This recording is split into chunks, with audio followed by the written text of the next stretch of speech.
the third act of the 3-hour opera, the dialogue between Cải Lương and opera lasted nearly half an hour. The opera transports audiences back to 1907, when King Tôn Thái was forced to abdicate under French pressure. His son Vincent, only 8 years old at the time, became his successor. Director Olivier Denenhue has skillfully designed a minimalistic stage where the rhythms and emotions of these two contrasting musical worlds converge and blend seamlessly.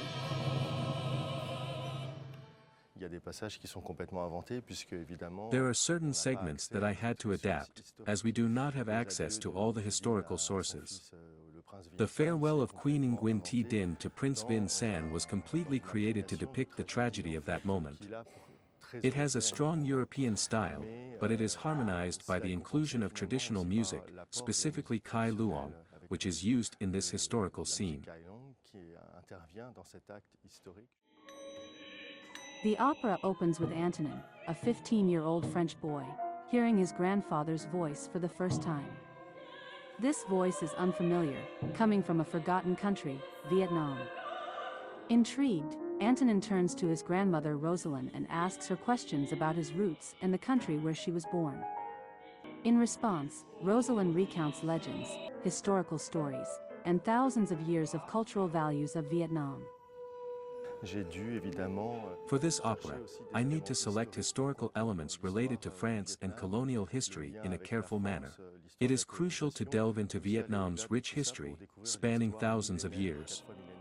During my exploration, I have come across legends, ancient stories, poetry, and the vibrant Vietnamese Cải Lương art, which serves as a significant source of inspiration for this opera.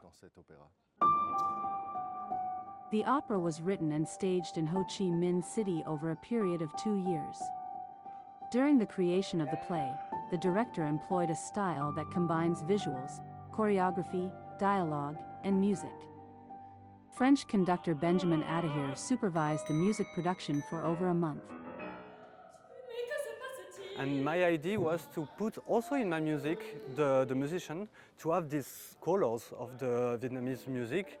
And Cải Lương is from the south, so for us it was like an immersion to know this language and also to try to integrate in our Occidental music.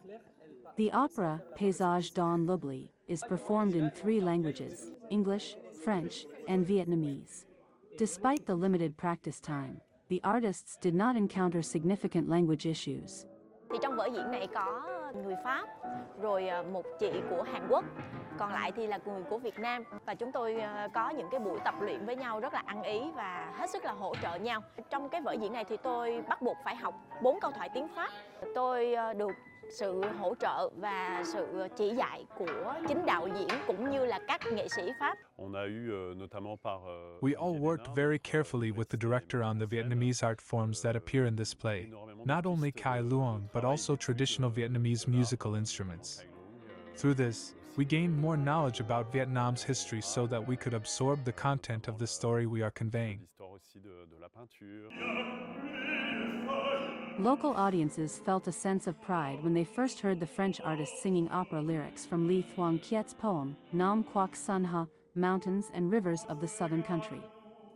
The combination of opera scenes with the smooth melodies of Cải Lương moved them to tears, and they were touched by the irony of fate and the patriotism of King Tôn Thái and King Duy Tan.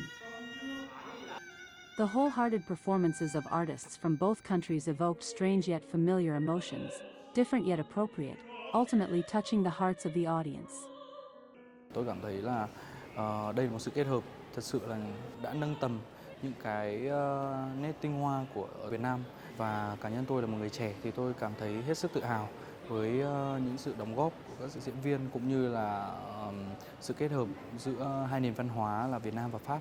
Em cảm thấy rất là bồi hồi và xúc động khi mà văn hóa Việt Nam và nhạc cụ dân tộc Việt Nam và văn hóa opera của Pháp được kết hợp cách nhuần nhuyễn như vậy ở trên sân khấu ngày hôm nay ạ. In search of lost memories, the main character of the opera embarks on a journey spanning hundreds of years. Through this journey, he learns about historical events, cultural values, and discovers the value of his origin. Paysage dans l'Oubli is a lyrical historical painting that explores the relationship between a 1,000-year-old Vietnamese civilization and France. This work is based on the true story of director Olivier Dean, whose mother and grandmother are Vietnamese.